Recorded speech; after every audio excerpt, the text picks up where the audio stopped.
Shalom shalom nshuti bavandimwe mudukurikiye, turagarutse muri bya biganiro byacu by'ijambo ry'Imana kuri ya platform yacu mumaze kumenyera icaho ubutumwa bwiza,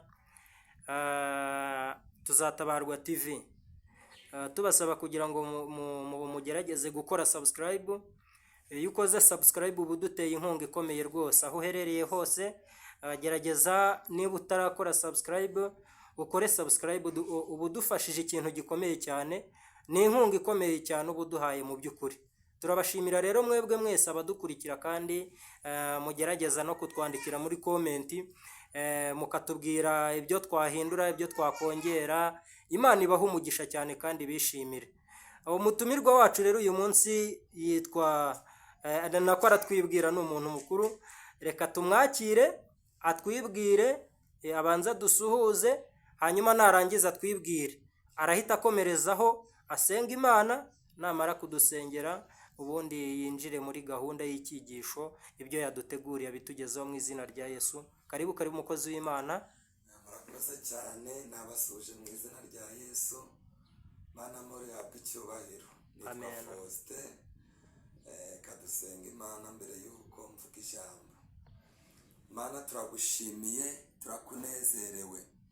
Tugushimiye ko waturinze ukarinda imibiri yacu ndetse n'ubwenge bwacu, nuhabwe icyubahiro. Muri aka kanya tugiye kuvuga imirimo n'ibitangaza wakoze ku buzima bwacu. Turakwinginze kugira ngo uzubane natwe, kandi n'aba ari twebwe, ahubwo izina ryawe ryo rihabwe icyubahiro. Uwiteka nyagora ku ngoma, ngwino utuyobore kandi udushigikire. Icyo twamaganye ni abazimu, badayimoni uburyo bwose, abo tubahejeje ikuzimu, mu izina rya Yesu. Buri umwe wese uzumva rino jambo, Uwiteka Imana rizamutere guhinduka, kandi nyagora ku ngoma, n'utari wakizwa nawe rizamutere gukizwa, kandi nyagora ku ngoma ndakwinginze ngo n'ufite ibikomere, nyagora ku ngoma bari we uzamwomora kubwira ijambo. Ngaho urakoze kumvishe gusenga, kandi urakoze ko yubahishije. Ni mu izina rya Yesu Kristo umwami wacu dusenzemo twizeye, amina. Kadusome ijambo ry'Imana. Tugiye gusoma Mariko ibice 10, Mariko ibice 10 umurongo wa 46, turageza ku murongo wa 52. Umutwe w'amagambo nawuhaye intego ivuga ngo iyo ufitanye ubushuti na Yesu bikwemeza abagupinze. Iyo ufitanye ubushuti na Yesu bikwemeza abagupinze. Kadusome mu izina rya Yesu. Mariko ibice 10 umurongo wa 46 turageza kwa 52. Nuko bagera i Yeriko. Akiva i Yeriko n'abigishwa be n'abantu benshi, asanga umwana wa Timayo witwaga Baritimayo, umusezi w'impumyi, yicaye iruhande rw'inzira. Yumvise ko Yesu w'i Nazareti ari we uje, aherako arataka cyane ati, Yesu mwene Dawidi mbabarira. Abantu benshi baramucyaha ngo ahore, ariko arushaho gutaka ati, mwene Dawidi mbabarira. Yesu arahagarara arababwira ati, nimumuhamagare. Bahamagara impumyi, barayibwira bati, humura haguruka araguhamagara. Nayo ita umwenda wayo irabaduka, yegera Yesu. Yesu arayibaza ati, urashaka ko mugirirane? Iyo mpumyi iramusubiza iti, mwigisha ndashaka guhumuka. Yesu arayibwira ati, igendere, kwizera kwawe kuragukijije. Uwo mwanya arahumuka, amukurikira mu nzira. Nakire neza ijambo ry'Imana. Amen, amen. Mana ishimwe cyane. Amen. Mana ihabwe icyubahiro. Hallelujah. Uwo mwanya irahumuka, ngo kandi ngo uwo mwanya iramukurikira. Muri runo rugendo rero dufite abantu bashaka kuducecekesha, badashaka kugira ngo tugere mu mugambi w'Imana. Ariko nkuzaniye itangazo rivuga ngo abagupinze n'abagusuzuguye bagiye kumenya Imana wasenze yari. Imana ishimwe cyane. Iyi mpumyi ngo barayicecekesha ngo ihore, kuko bari kureba nyine bakabona ko nta muntu yitayeho. Ariko nkuzaniye itangazo rivuga ngo nubwo abantu bagutaye, nubwo abantu bari kugucecekesha, ariko Uwiteka Imana ijwi ryawe yararyumvishije. yesi kope fone sisi wadrayi. Ijwi ryawe Uwiteka araryumvishe, uko watatse, uko wavugije induru Uwiteka arabyumvishe. Nubwo nta muntu wakwitayeho ngakubwire ngo komera, ngakubwire ngo turi kumwe, ariko Uwiteka yarakumvishije. Iyi mpumyi nayo rero barayicecekesheje, bayibuza kuvuga, bayibuza gutaka, ariko ngiragumya irataka, iragumya iratabaza, ngiravuga ngo yewe Yesu mwene Dawidi mbabarira. Yesu yikomereza urugendo, ariko yari yamwumvishe. Hari ukuntu dutaka, ariko Yesu agakomeza imirimo ye, ariko yatwumvishije, kubera ko namaze kumenya neza ko isaha y'Imana itazarenga, kandi isaha y'Imana ntabwo igibura n'isegonda na rimwe. Ariko amena, Imana ishimwe cyane, Imana ihabwe icyubahiro. Haleluya. Ndikumva ndi gufashwa, Imana ishimwe. Amena. Ubabanza kumucecekesha, baramubwira ngo ceceka, mbese muri make wowe nta muntu ukuzi, nta miryango ufite zakuvuganira hano ngaha. Ariko ngimpumyi ntiyacika intege, ngiragumya irataka, ngiravuga ngo yewe Yesu mwene Dawidi mbabarira. Ngo noneho Yesu akomeza urugendo, Yesu akomeza urugendo ngo ageze imbere, ngo barahagaze. Amina. Ngabarahagaze, ngo amajije guhagarara, ngabwira babandi bamucecekesheje, babandi bamwiyamye, arababwira ngo abari namwe mugenda kumunzani. Amina. Imana iravuze ngo abagucecekesheje nibo bagiye kongera kuguha agaciro. Abagusuzuguye, abakwambuye ijambo, abo nibo bagiye kuguhamagara. Haleluya, haleluya. Imana ishimwe cyane, kandi Imana ihabwe icyubahiro. Yesu ndamukunda. Buriya Yesu azaga abantu barangije kuvuga.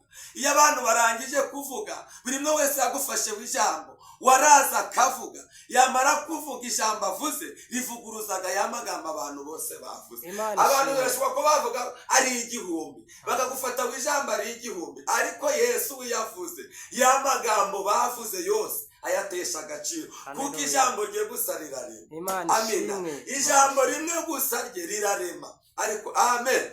Imana ishimwe cyane, Imana ihabwe icyubahiro. Ngo banza kumucecekesha, bavuga ati ceceka, wowe nta muntu ukuzi, nta miryango ziri hano, nta miryango ufite zakuvuganira.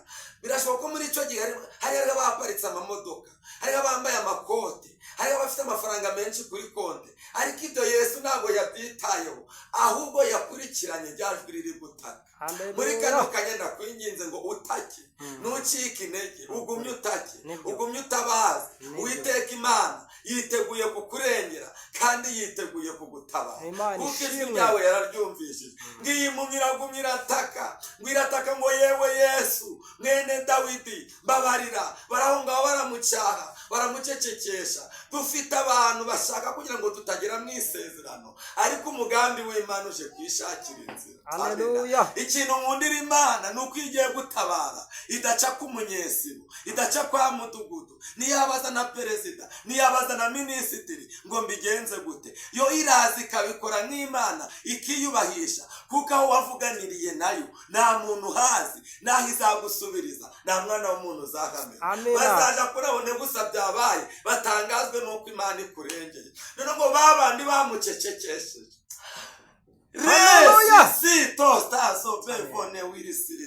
babandi bamucecekesheje, ngo nibo bagiye kumuhamagara, ngo Yesu yarababwiye ngo nimumuhama, mugende mumunzani. Amina.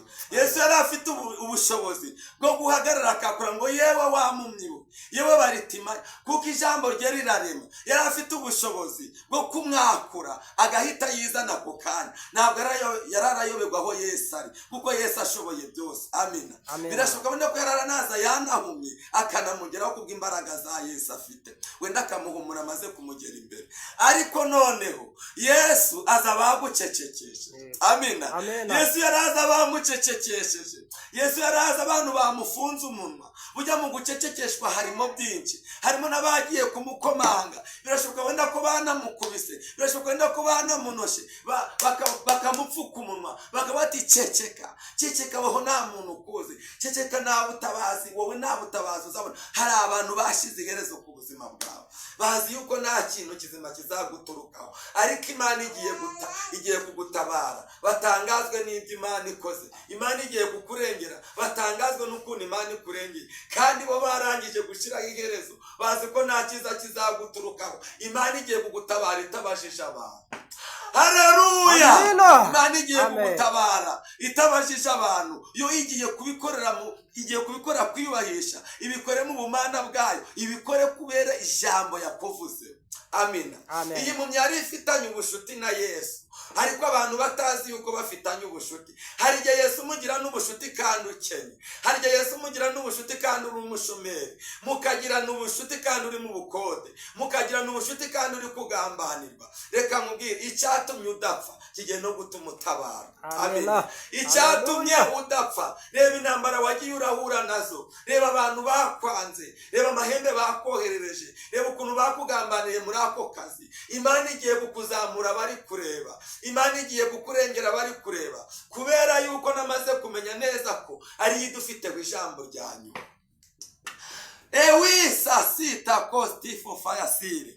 Imana niyo idufiteho ijambo rya nyuma. Isko wanyu nta jambo rya nyuma agufiteho, nyoko wanyu nta jambo rya nyuma agufiteho, mushumba wawe nta jambo rya nyuma agufiteho, diyakoni nta jambo rya nyuma agufiteho, abo muririmbana nta jambo rya nyuma bagufiteho. Uwiteka Imana gusa niwe ugufiteho ijambo rya nyuma. Ijambo Uwiteka Imana avuganye nawe rigiye kukwemeza abantu. Ijambo Uwiteka Imana kuvuzeho rigiye kukwemeza abagupinze. Imana ishimwe cyane. Imana ihabwa icyubahiro. Ndikumva ndi gufashwa muri kano kanya, ndikumva umwuka w'Imana ari hano hantu. Babandi bamucecekesheje ngo baragiye baramwinginga, bamuhagurutsa bari kumwinginga ati haguruka ngwino, araguhamagara. Iyo baba bazi neza yuko afitanye ubushuti na Yesu, ntabwo bari baramumenyera. Iyo baba bazi ko afitanye ubushuti na Yesu, ntabwo bari baramuvogera. Haleluya! Impamvu abantu bari kukumenyera, impamvu abantu bari kukuvogera, ntabwo bazi ko Yesu mufitanye ubushuti. Ariko umunsi yabakwemeje, umunsi yagutabaye bari kureba, niho bazagenda bari kukubaha, baguhereza agaciro, bavuga ati burya wa muntu twamusuzuguraga ariko yaraziranye na Yesu. Abantu bazi ko mutaziranye, ariko namara kugutabara bazabona ko mwari muziranye. Imana ishimwe cyane. Ndagira ngo buri mwe wese wumvishe rino jambo rimukomeze, buri mwe wese wumvishe rino jambo yongere mugarurira imbaraga. Birashoboka no ko wari umaze gucika intege, hari abo wari uri gutelefona ukabona ntabwo bari kukwitaba, ndetse bamwe bakayigira kompoze, abandi bakayikuraho, ndetse wagira ngo wirukaniye kuri mushuti wawe, umva akakureba nk'aho atakuzi. Ariko Yesu agiye kugutabara akoresheje itegeko. Haleluya.